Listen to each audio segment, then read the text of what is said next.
गया शहर की एक गली में रामू की जलेबी की दुकान थी। उसकी जलेबियां इतनी स्वादिष्ट थीं कि दूर दूर से लोग खाने आते थे। लेकिन रामू का दिल जितनी मीठी जलेबियां बनाता था उतना ही कड़वा था। आज तो मैंने चीनी की मात्रा और कम कर दी है। ज्यादा मीठा क्यों बनाऊं? लोग तो वैसे भी खरीद ही लेते हैं। रामू हमेशा सोचता था कि कैसे कम खर्च में ज्यादा मुनाफा कमाया जाए। वो घटिया मैदा इस्तेमाल करता, चीनी कम डालता और वजन में भी धोखा देता था। बेटा रामू, आज मेरे पोते का जन्मदिन है। 10 रुपए की जलेबी दे दो। पूरे 1 महीने से पैसे बचाए हैं। 10 रुपए की? इतने कम पैसों में क्या मिलेगा माई? ये लो 2-3 छोटी जलेबियां। बेटा, पहले तो तुम इतने में ज्यादा देते थे। महंगाई बढ़ गई है माई। अब जाओ, आगे ग्राहक इंतजार कर रहे हैं। बुढ़िया माई उदास होकर चली गई।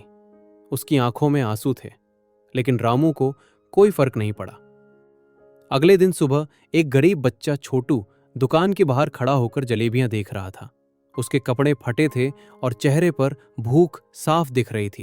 काका, मुझे बहुत भूख लगी है। क्या आप मुझे एक जलेबी दे सकते हैं? मैं कल आपकी दुकान साफ कर दूंगा। भाग यहां से, मुफ्तखोर कहीं का। यहां मुफ्त में कुछ नहीं मिलता। जा, कहीं मजदूरी कर और पैसे कमा। लेकिन काका। चल भाग, दुकान के सामने खड़ा मत रह, ग्राहक भाग जाएंगे। छोटू रोता हुआ वहां से चला गया। उसकी आंखों में दर्द और निराशा थी। उसी शाम शहर के सबसे अमीर व्यापारी सेठ बंसीलाल अपने बेटे मुन्ना के साथ दुकान पर आए। रामू, सुना है तुम्हारी जलेबियां बहुत मशहूर हैं। कल मेरे यहाँ बड़ी पार्टी है। 50 किलो जलेबी चाहिए। जी सेठ जी, जरूर बनाऊंगा सबसे बढ़िया जलेबी। रामू की आंखों में मुनाफे की चमक थी। उसने सोचा, इस बार तो मोटा पैसा मिलेगा, लेकिन खर्च तो और कम करना पड़ेगा। सस्ता तेल इस्तेमाल करूंगा, चीनी और भी कम डालूंगा। सेठ तो अमीर है, वैसे भी उसे स्वाद का क्या पता। इस बार तो मैंने कमाल कर दिया। आधे खर्च में 50 किलो जलेबी तैयार। सेठ जी को क्या पता चलेगा। अगले दिन रामू ने सबसे सस्ता और घटिया सामान खरीदा। उसने खराब तेल में जलेबियां तली, बासी मैदा इस्तेमाल किया और चीनी की जगह सस्ता मीठा पाउडर मिलाया।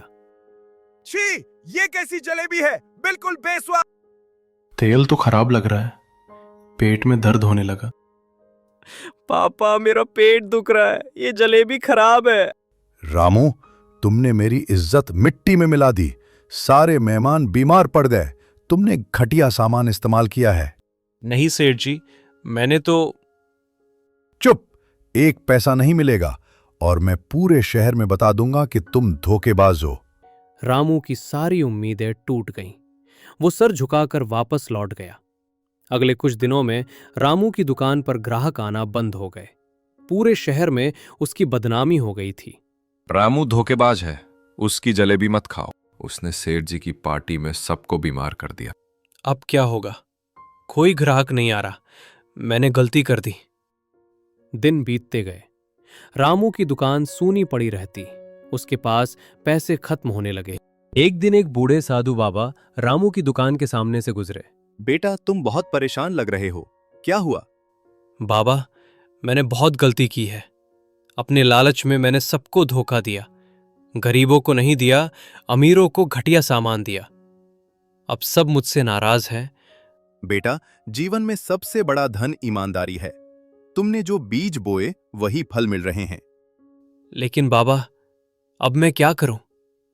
अगर तुम्हें सच में अपनी गलती का एहसास है तो अभी भी देर नहीं हुई। जाओ, उन सब से माफी मांगो जिन्हें तुमने दुख पहुंचाया, और फिर से ईमानदारी से काम शुरू करो। अगले दिन रामू ने हिम्मत की और सबसे पहले बुढ़िया माई के घर गया। माई, मुझे माफ कर दो। मैंने तुम्हारे साथ बहुत बुरा किया।